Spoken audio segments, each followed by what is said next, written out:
Bienvenido, Palemón. Muchas gracias por darnos este tiempo y esta oportunidad. Muchas gracias, Ivette. Es un gusto que hayas decidido hacerme esta entrevista. Ya tuviste en tus manos, ya leíste el libro.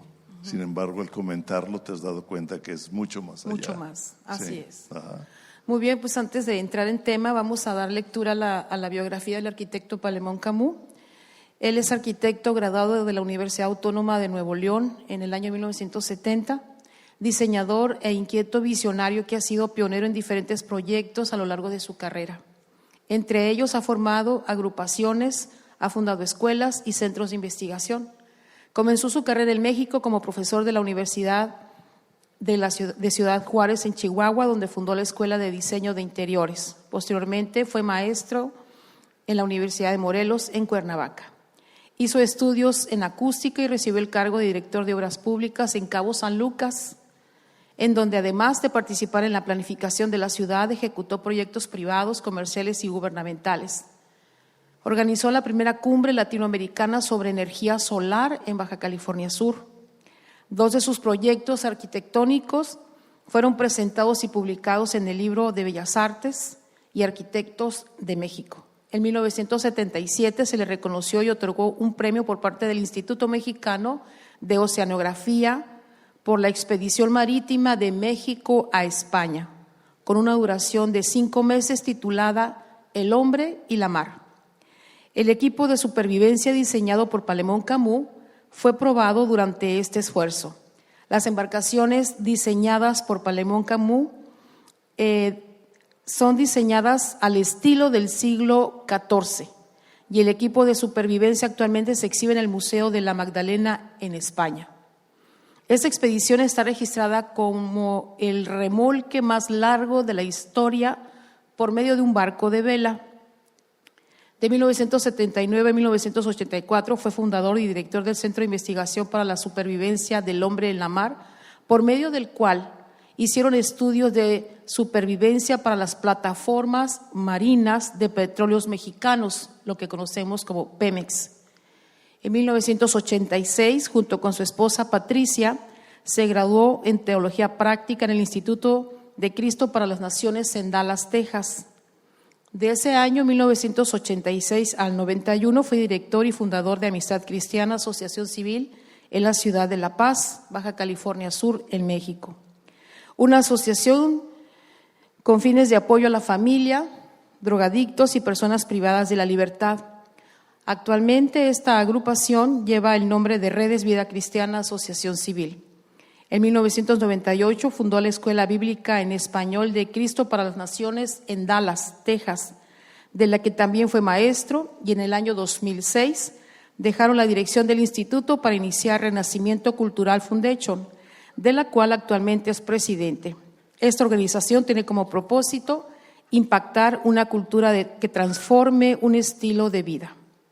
Es miembro del Consejo Directivo del Museo de la Historia de la Tierra y miembro del Cuerpo Directivo de Cristo para las Naciones. Actualmente está diseñando el Plan Maestro para Cristo para las Naciones del siglo XXI. Palemón reside en la ciudad de Dallas, Texas, con su esposa Patricia, con la que he estado casado por 46 años y siguen contando. Son orgullosos padres de 2 hijos y 6 nietos.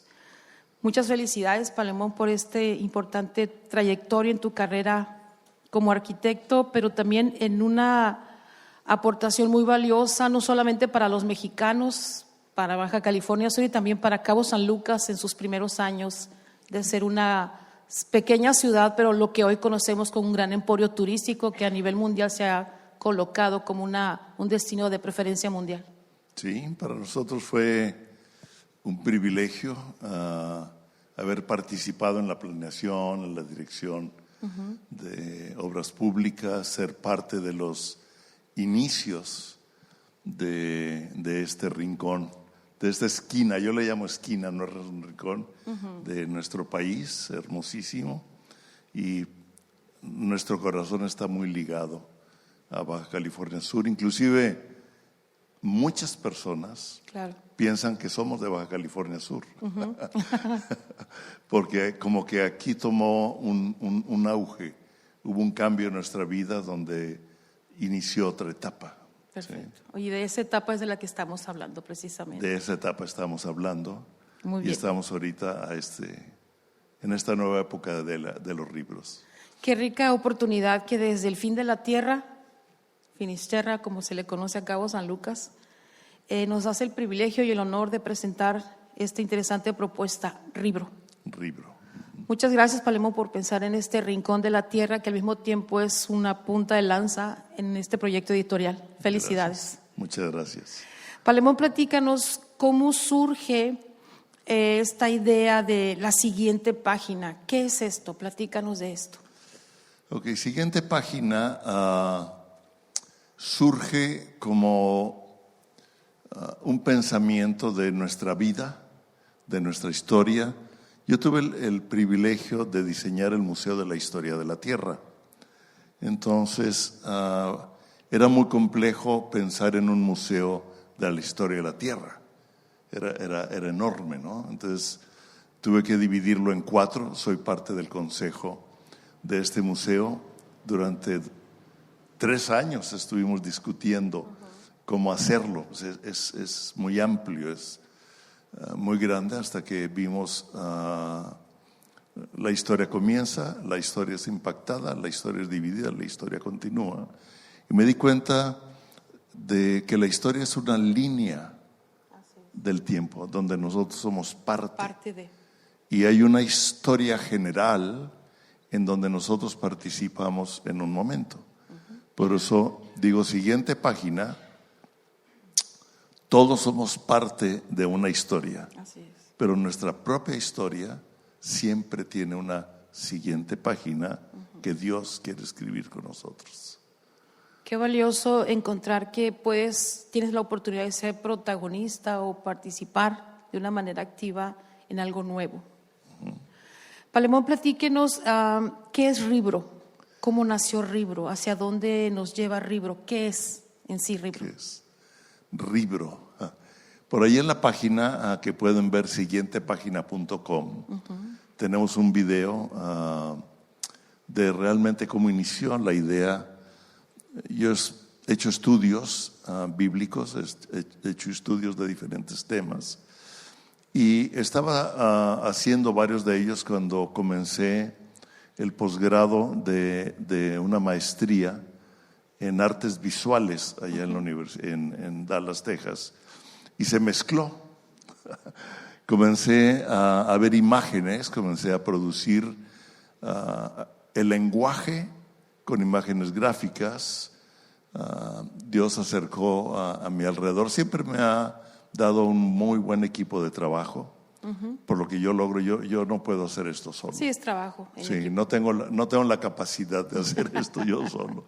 Entonces, es equipo de muchos. Y le llamé Ribro porque me di cuenta que no era un libro, no era una revista, como el Jesús Segura, el impresor, me comentó después de cuando lo tuvo impreso. Mientras platicábamos, él no entendía la palabra Ribro. Mi esposa me dijo, Ribro, suena raro. Y realmente la palabra no existe, pero yo le dije, ya existe. Ya fue creada. Ya fue creada, inclusive ya lo tenemos como marca registrada. Ya es una marca Ribro y siguiente página ya son una marca registrada. Y le dije, no existía, pero ya existe. Es como todo aquello que entra nuevo forma un lenguaje. Cambia el lenguaje, ¿no? Así es. Principalmente la tecnología, pero realmente todo cambia el lenguaje. Y entonces es hablar para esta generación, la generación del milenio, de la cual tocó parte de ello aquí. La generación del milenio es diferente. Yo soy del siglo XIV. O sea, de la vieja escuela, como dicen. Yo todavía hago todo escrito a mano, la arquitectura la hago diseño a mano, etcétera. Pero los jóvenes de ahora son visuales, son rápidos. Quieren leer ideas que capten rápido, ¿no? Claro. ¿Sí? Y también es una generación que no quiere que le digas cómo pensar, quiere que le presentes los hechos, los resultados, las realidades, y ellos tomar una decisión. Y realmente así hemos sido siempre, ¿no? Aunque nuestra generación nos obligaban. ¿Por qué? Pues porque yo lo digo. Así es. Sí, pero eso afecto ahora tiene que haber una convicción personal cuando les presentamos hechos. Y el propósito del libro es presentar hechos históricos, realidades de la historia, realidades actuales, con imágenes muy vivas, imágenes muy fuertes, unas de ellas, en donde la imagen es parte del lenguaje. O sea, la imagen habla, como me dijo un amigo, Palemón. Cuando tuve el libro en mis manos, lo que yo veía me hablaba también de lo que tú escribías. Claro, la imagen impactaba de tal manera que te llevaba a la lectura. Sí, entonces ese es el propósito del libro. Sí. Y en esta edición, que al parecer vemos que es el principio de una trayectoria muy larga y fructífera, esperemos que así sea, está hablando de héroes anónimos, tiempos de águilas. ¿Por qué? Ok. Yo estaba escribiendo, haciendo este estudio de las señales de lo que estamos viviendo en estos tiempos. Estaba también estudiando algo de Israel, estudiando algo de lo que es la profecía. Pues he estudiado la Biblia definitivamente como un libro principal para enseñarnos.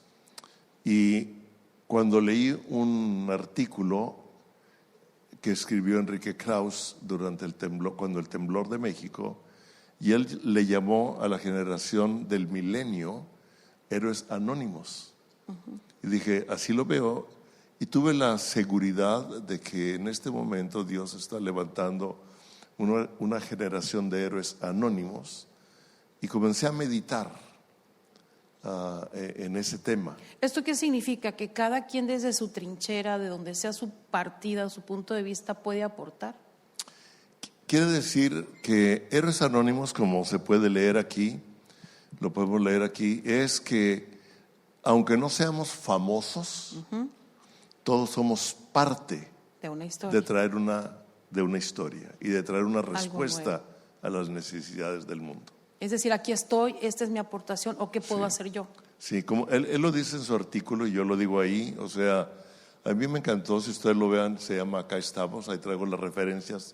Al final del libro traigo las referencias de todo, ¿no? No es algo que inventé. Claro. Sí, es algo que estudié, tiene muchas horas de estudio, de investigación, de diseño.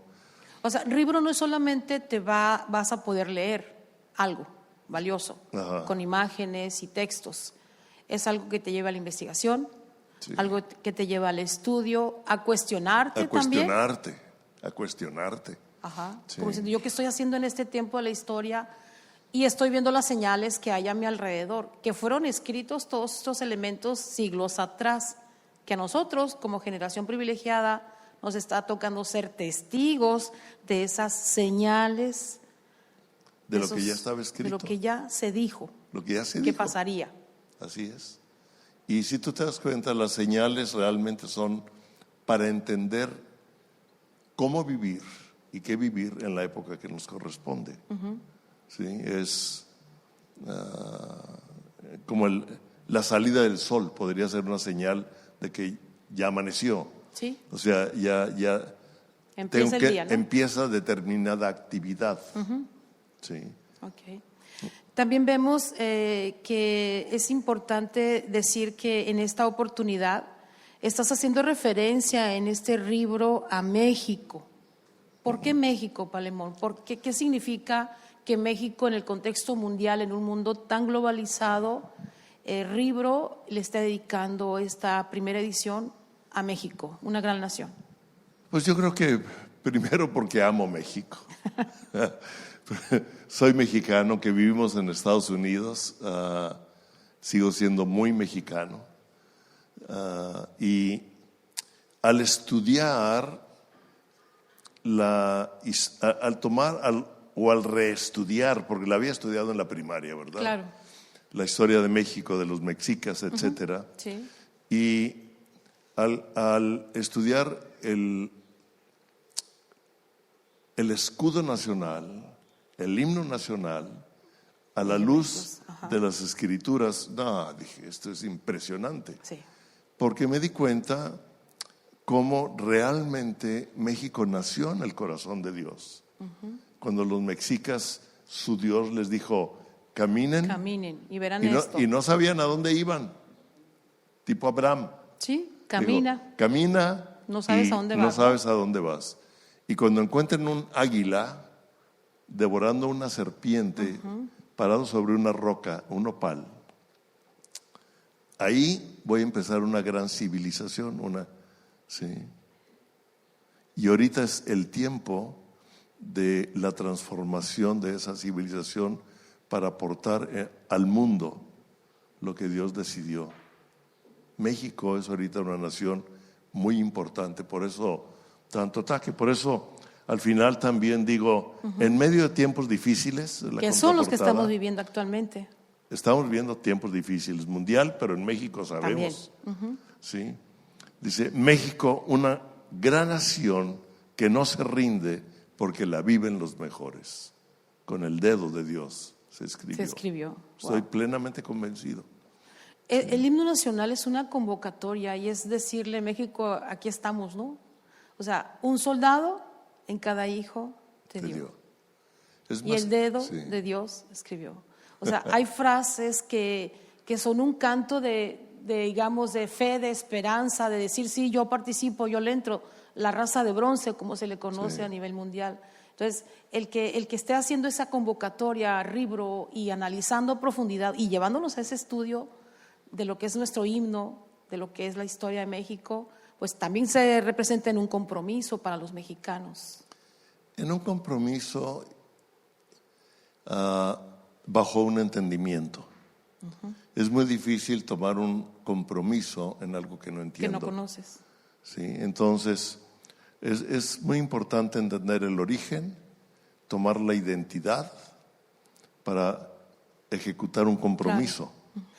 Palemón, arquitecto, hay una parte de la historia en donde quien escribió el himno nacional, su novia lo tuvo encerrado como 3 semanas, ¿no? Y salían papelitos y papelitos porque no quedaba la escritura, ¿no? Y bueno, Francisco González Bocanegra y Jaime Nuno. Entonces, dice, bueno, hasta que por fin sale ese importante himno. Y hablando de la mujer en este caso, en nuestro contexto real, México dio una muestra el 9 de marzo, el lunes pasado, de la mujer mexicana. Ahora sí que al grito de guerra, ¿no? ¿Qué opinión te merece esto, Palemón? Bueno, la mujer mexicana es brava. Sí, la mujer mexicana es valiente. La sociedad y los medios, el hombre siempre ha atacado a la mujer o la ha usado. ¿Sí? En el siguiente libro precisamente hago algo muy importante que espero que lo lean después. ¿Sí? Pero la mujer es clave en la formación de una nación y de una cultura. ¿Vive una guerra constante la mujer? Definitivamente. En todos los ámbitos. Definitivamente. Por eso, en donde hablo de la guerra, ahorita te explicaba, la primera imagen que yo traía era la de un, que hablo de la armadura. Yo traía la imagen de un hombre con una armadura, la espada, etcétera. Pero después encontré la imagen de esta mujer que estaba en la guerra. En primer plano, ¿no? Y yo dije, la mujer debe ir en primer plano. Sí. Para tomar. Jesús vino a restaurar el valor de la mujer. Sí. El problema es cuando la mujer quiere restaurar su valor haciéndose, tomando el mismo nivel del hombre. Y no que no le corresponde. Y el hombre quiere tomar otra posición. Entonces, la mujer es una mujer cuando realmente es la mujer que Dios quiere. ¿Sí? Y el hombre es verdaderamente sensible cuando es verdaderamente hombre, de acuerdo de Dios, ¿no? A cada quien nos hizo diferentes. Diferentes. De hecho, Sí. en una ocasión platicando con un maestro, dice, es que el hombre es el hombre y su estructura, su cuerpo, todo está específicamente para ciertas labores. Sí. La mujer, igual, su cuerpo, su mente, todo, ella está para otras labores. Y los dos en combinación se genera un tema. Lo dijo el presidente de Estados Unidos contra la guerra contra Irak. Él dijo, la verdadera guerra es una guerra de ideologías. Y a mí me gustó lo que él dijo, ¿no? Y la diferente forma de pensar es lo que provoca esos problemas. Y la forma de pensar en las esferas, en las diferentes esferas que influyen en una nación, es lo que lleva. Y lo toco en aquí, que es la familia, la educación, la economía, el gobierno, o sea, los medios sociales. Gracias por los medios sociales, pero deben ser, y aquí explico lo que debe ser cada uno de ellos. Okay. Pero toda nación comienza en la familia. La base de una sociedad.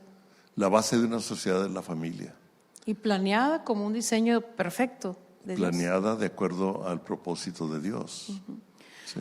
Regresando al tema de Ribro, hoy ha sido dedicado a México, pero ¿habrá otras naciones? Sí, precisamente lo he vuelto colección. Cuando el impresor me dijo, y lo vio, me dijo, Palemón, ahora te entiendo, no es libro convencional, no es una revista que te enteras de determinadas cosas y al mes la tiras. Dijo, tiene conceptos muy profundos que vas a volver a querer leer.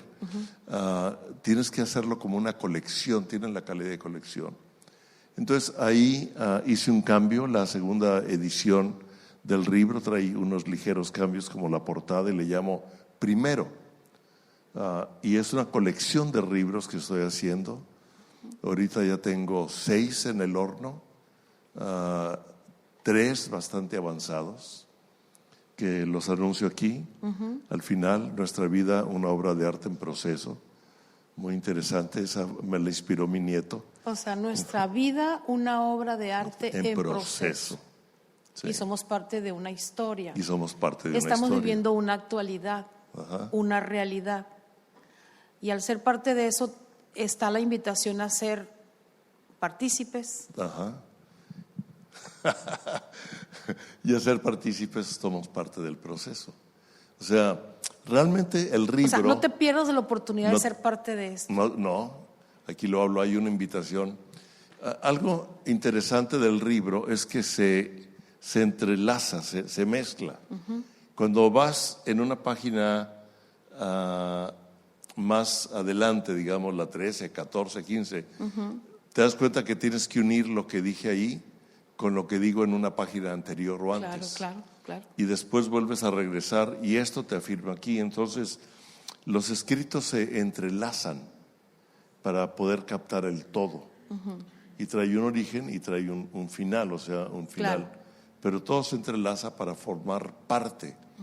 Y cada uno de los libros tiene un diferente tema, pero absolutamente todos los temas llevan a ayudar a cómo vivir estos tiempos en que la humanidad está enfrentando tantas situaciones. 2 cosas, arquitecto. ¿Por qué tiempo de las águilas? En el escudo de México es el águila la que está devorando una serpiente. La realidad ahorita es que hay una realidad muy ácida, muy agresiva, muy violenta en muchos aspectos, familiar, social, económico, etcétera. Entonces es el tiempo que las águilas entren en acción. Como lo digo aquí en el libro, el águila es en la Biblia representada como el Espíritu Santo, pero es también representada con aquellos que creemos en Jesús como el Mesías. Y él dice y lo habla desde Isaías de que los que esperamos en él seremos como las águilas seremos fortalecidos y volaremos. Dice, los jóvenes se cansarán, se cansan, se caen, pero los que esperan al Señor tendrán nuevas fuerzas y volarán como las águilas. Y hay muchos estudios sobre las águilas, ¿verdad? Aurelio Arrache, un amigo, siempre hablaba de las águilas. Le mandé un correo, ¿no? Hablándole, le dije, ahora entiendo más de todo lo que hablas de las águilas. Inclusive cito aquí a una estudiante de Cristo para las Naciones que en un concierto ella se vio volando y se daba cuenta que con sus propias fuerzas llegaba a una altura y de repente se vio en esa visión que ella tuvo volando mucho más alto, pero era sobre unas alas que no eran las de ella, eran unas alas de águila. Wow. Y todo eso te va ayudando a la idea que tú ya traes, a lo que Dios te va inspirando y te va afinando. Arquitecto, en la manera muy personal, considero que somos una generación muy privilegiada. Vimos el cambio de siglo, hemos visto cómo se han ido transformando las cosas, la era tecnológica, los aspectos de progreso, industrialización y demás van a la vanguardia y las naciones luchan por todo esto. Pero en el tema de la calidad de ser humano, como seres humanos, como que está disminuyendo, como que se empieza a diluir o a perder entre tanto bagaje de tecnología, de visionar lo digital, de ir al universo, de estar en el mundo globalizado. ¿Nos estamos perdiendo como personas? Sí, a menos que retomemos el origen del propósito de Dios con el hombre. Sí, y algo que digo aquí en relación a los mexicanos también, o sea, Dios nos vio a los mexicanos como una civilización, como una nación fuerte, como una nación de progreso. Pero la historia ha formado del mexicano, lo digo aquí tal vez, espero que no nos ofendamos, pero con una mentalidad de supervivencia, de servilismo. Por ejemplo, dichos culturales en el trabajo, ya hice mi cruz. Sí. ¿Sí? O sea, como diciendo, ya saqué para sobrevivir el día. Al día. Ahora que llegamos aquí al rentar el automóvil, le hablé al joven que nos atendió un poco del libro y me dijo, ya me puso a pensar. Claro. ¿Sí? Y le dije, el puro nombre, ¿no? Sí, y le hablé varias cosas. Me dijo, ya me puso a pensar, voy a seguir estudiando y leyendo. Yo le dije algo, ¿tú trabajas aquí, en esta arrendadora de autos? Sí. Y le dije, ok, ¿qué diferencia hay entre empleo y trabajo? Sí. Y se quedó pensando. Pues empleo, pues es lo mismo, ¿no? Que trabajo. Yo trabajo aquí, soy un empleado de aquí. Le dije, mira, empleo es que tú das tu tiempo para recibir una remuneración que te sostenga o que te ayude a sobrevivir. Trabajo es usar tu empleo para desarrollar tus dones y llegar más arriba.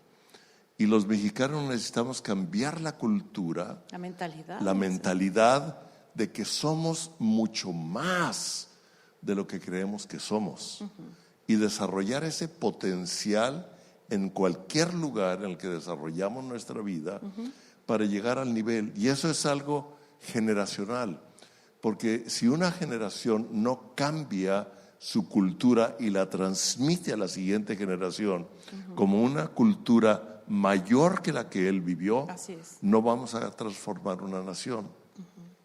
Un amigo político, ya hace unos años, precisamente, a lo mejor uno de los libros que saco es cómo edificar las siguientes generaciones.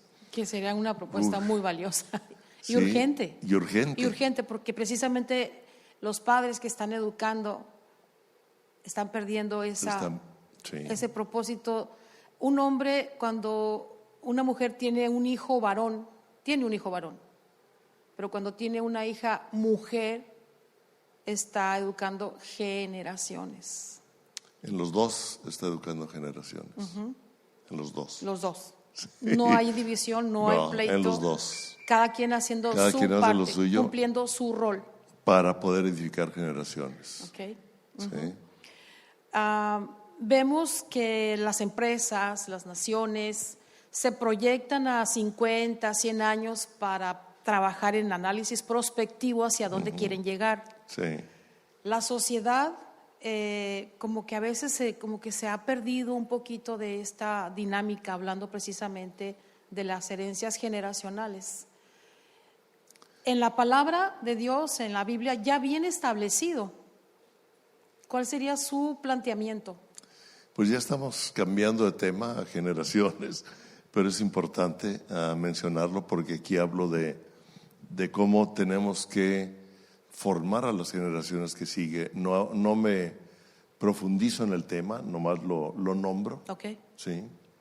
Y hablo de una generación actual, una generación de héroes anónimos, la de ahorita, ¿no? O sea, hombres y mujeres que, aunque no seamos reconocidos en el mundo como figuras, como alguien importante, yo soy conocido en el cielo.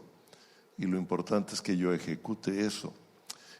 Me gusta cómo termina, si me permites. No, sí. No voy a terminar con la entrevista, pero hay algo importante que digo, generación de héroes anónimos. Y hablo porque después de esa expedición que hicimos en el mar, alguna gente me consideraba como un héroe porque había dado mi vida por lo que creía. Sí, pero realmente yo no cambié la vida de nadie, es más, afecté mi matrimonio con eso, afecté mi familia al yo querer buscar la paz del mundo, etcétera, etcétera, ¿no?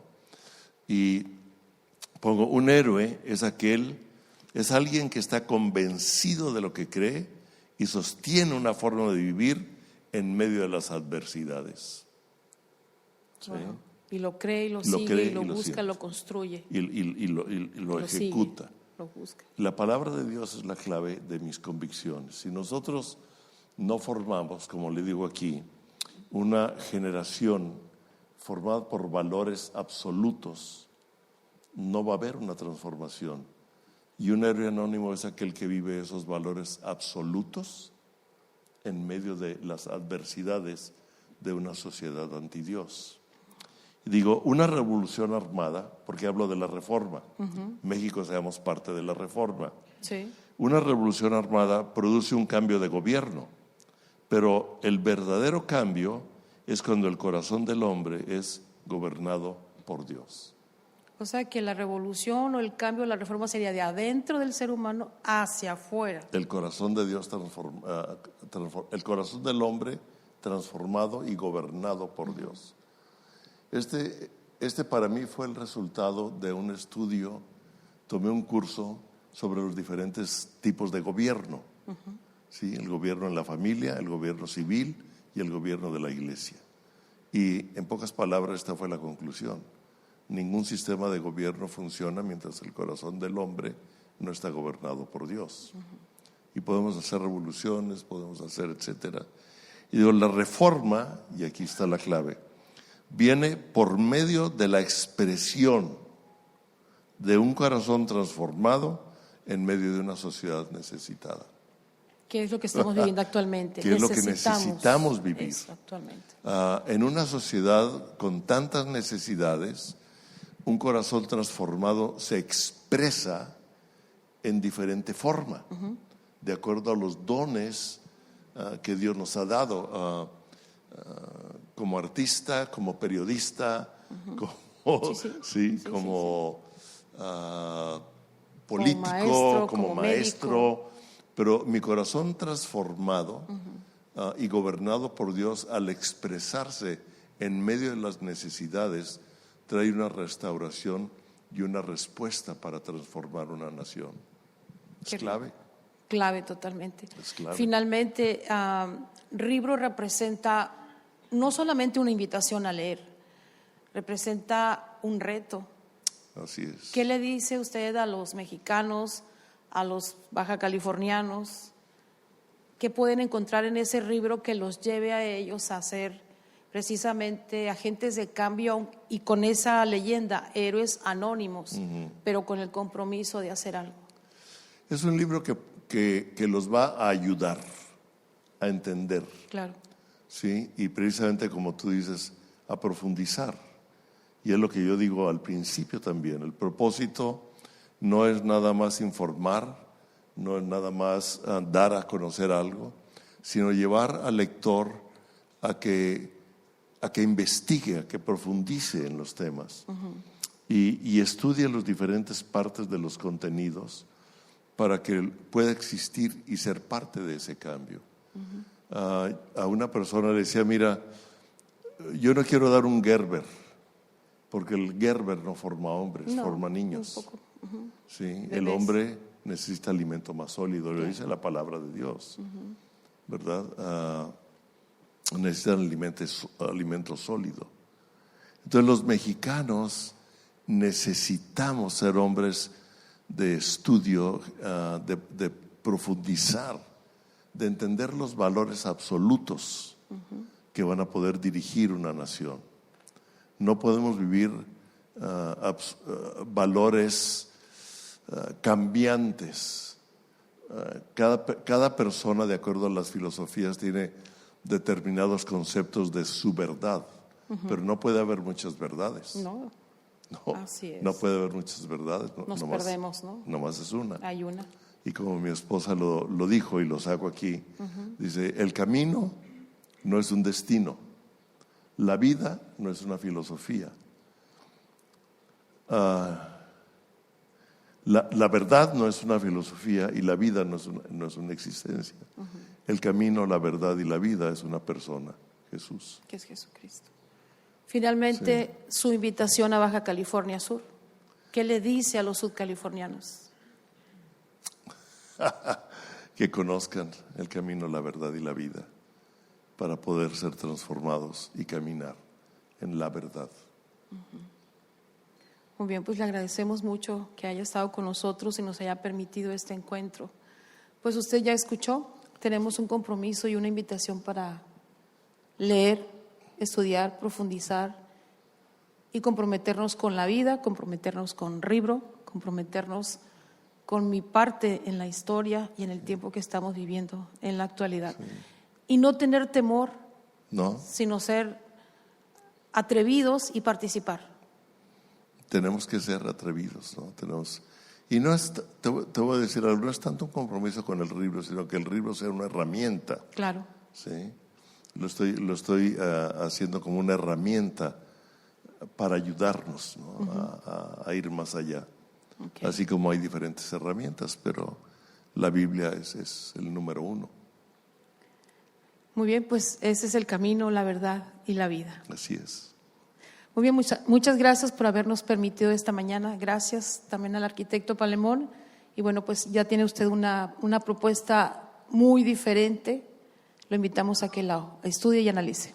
Buenos días.